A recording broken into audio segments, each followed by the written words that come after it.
I never intended to cut off my family. I spent 3 years convinced that if I just worked enough on myself and then clearly explained to them what they did to me, they'd understand. They would help me heal. It got me nowhere. I wasted hours upon hours of trying to show them how I felt. Then I just stopped talking to them, and my healing exploded. It was like I had been holding in my breath ever since I was born.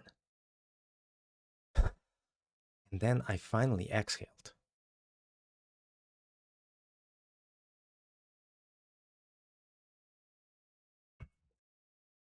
I want to read a part from the book Adult Children of Emotionally Immature Parents.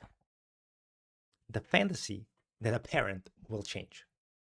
A common fantasy among children of emotionally immature parents is that their parent will have a change of heart and finally love them by showing concern.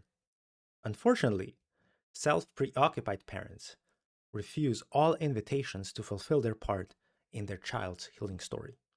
Focused on their own healing fantasy, they expect their children to make up for their childhood hurts. Seeking their parents' healing love, many people hop around after their parents like hungry birds, trying to elicit a crumb of positive response from them. In adulthood, these children often learn a variety of healthy communication skills and hope that these skills will improve their relationships with their parents. They think they might finally have the techniques necessary to draw their parents into a rewarding interaction.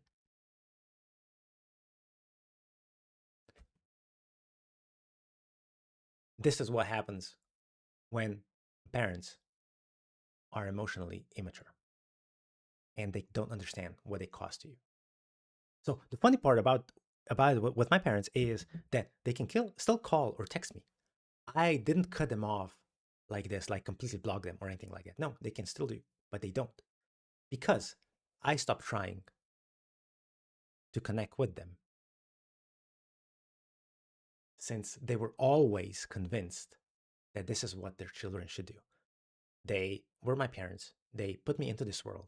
So I should be, and they should be entitled to actually have access to me wherever and whenever they want it. And when I stopped talking to them, my healing exploded. I finally understood that staying connected with them was stalling my healing. Because in the past, I've always been managing their emotions and my sister's emotions as well. I was always there for them. Whatever they needed, I was there, even though it was super inconvenient for me. So when I was at West Point, the US Military Academy, my sister needed help with her math and physics homework because she was failing at those two subjects.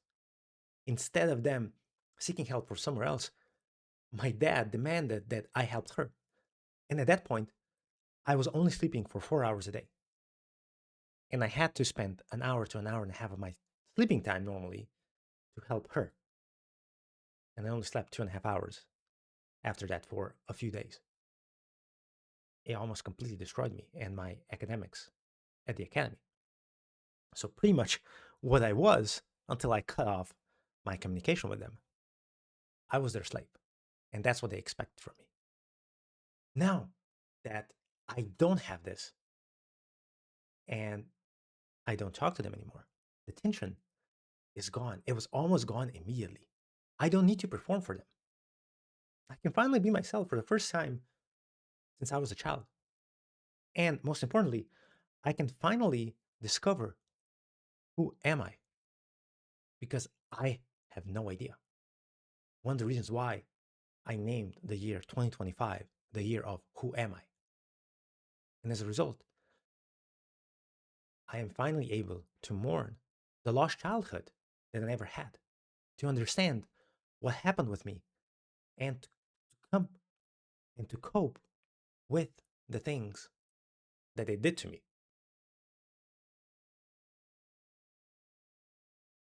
And I can be with my inner child, my small Blaž, my young Blaž, and actually be a parent to him, that I can finally get what I needed when I was a child. Yes, I have to parent my younger self, my subconscious self that's still locked in somewhere in my subconscious, and help myself go over the trauma that caused my CPTSD. And now I'm actually happier than I ever was because I can finally do this.